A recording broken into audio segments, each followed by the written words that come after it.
Sebanyak 12 orang hilang diduga terseret banjir bandang yang terjadi di Desa Simangulampe, Kabupaten Humbang Hasundutan, Sumatera Utara.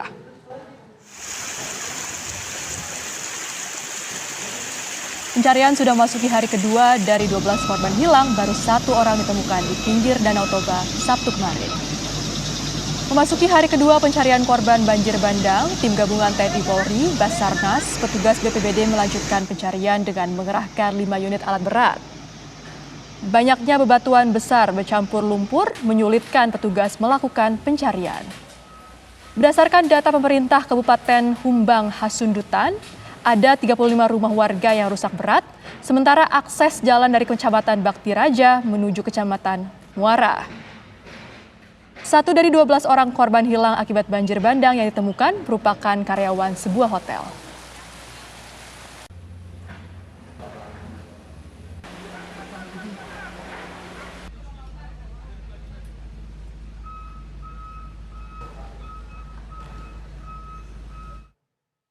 Pemirsa, dan untuk mengetahui kondisi terbaru pasca banjir bandang di Humbahas, Sumatera Utara, kita sudah terhubung bersama Nofri Afandi.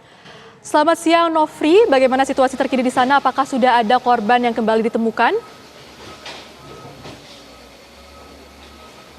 Ya, Jasmine dan juga pemirsa, hingga siang ini memang proses pencarian terhadap para korban hilang di Desa Simangulampe, Kecamatan Bakti Raja, Kabupaten Humbang Hasundutan masih terus dilakukan oleh tim gabungan, baik itu dari Basarnas, BPBD, TNI Polri, dan juga unsur dari Pemkab Humbang Hasundutan.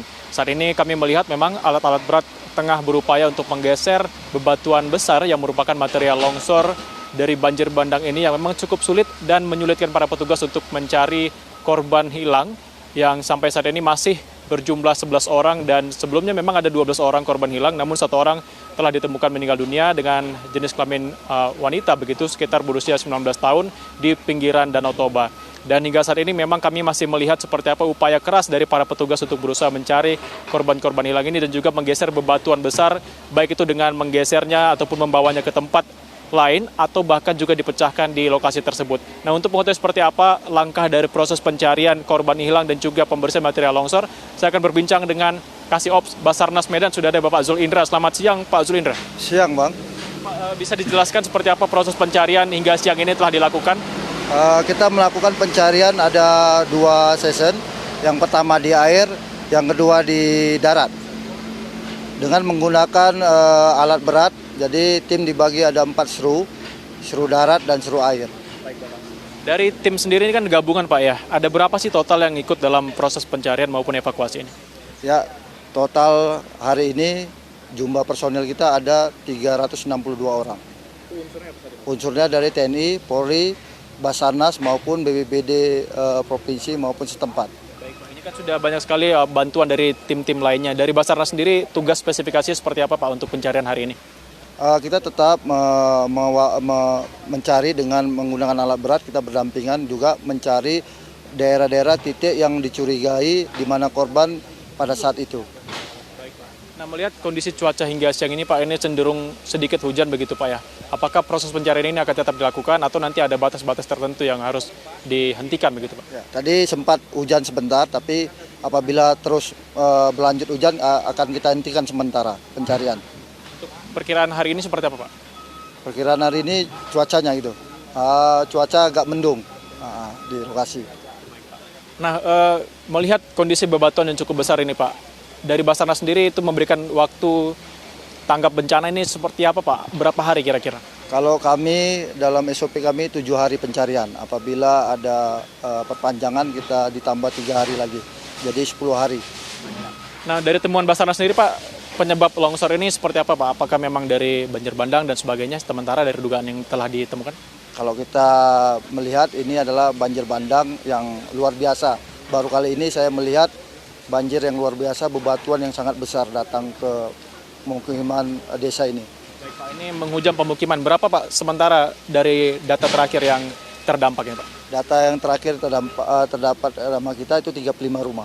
35 rumah Pak ya. Baik Pak. Baik, untuk hari ini Pak, kira-kira ini akan sampai pukul berapa proses evakuasi ini berlangsung?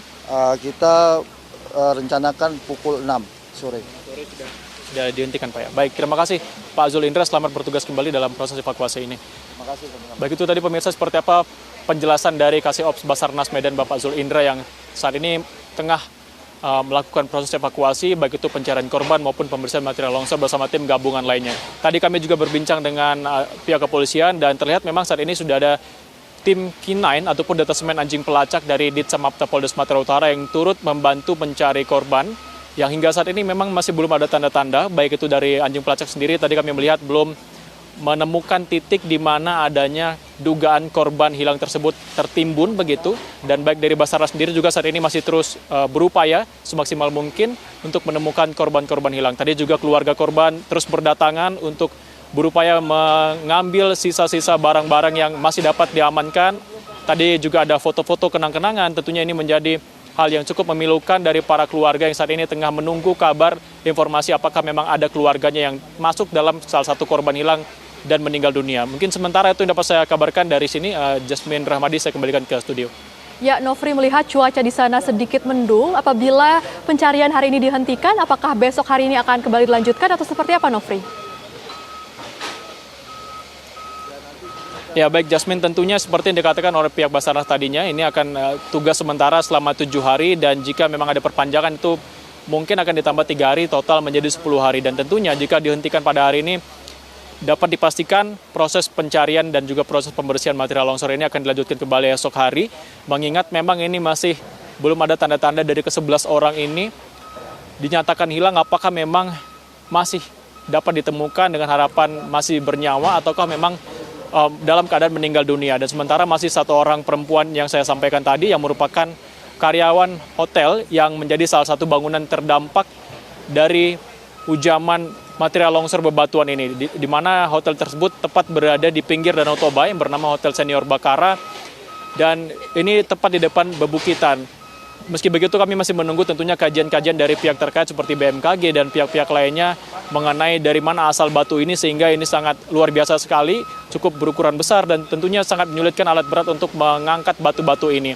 Dan juga kami melihat tadi sejak dari pagi memang ini akses jalan dari lokasi ini yang merupakan akses penghubung antara wilayah Muara dengan Tipang ini sudah mulai terbuka sekitar 100 meter lebih, namun memang belum bisa diakses hingga ke lokasi begitu, lokasi kecamatan ke depannya, dan masih terus dilakukan proses pembersihan material di jalanan. Demikian, Jasmine. Baik, tentu kita berharap seluruh korban hilang ini dapat segera ditemukan. Terima kasih Nofri Afandi mengabarkan langsung dari Humbahas, Sumatera Utara. Selamat bertugas kembali, Nofri.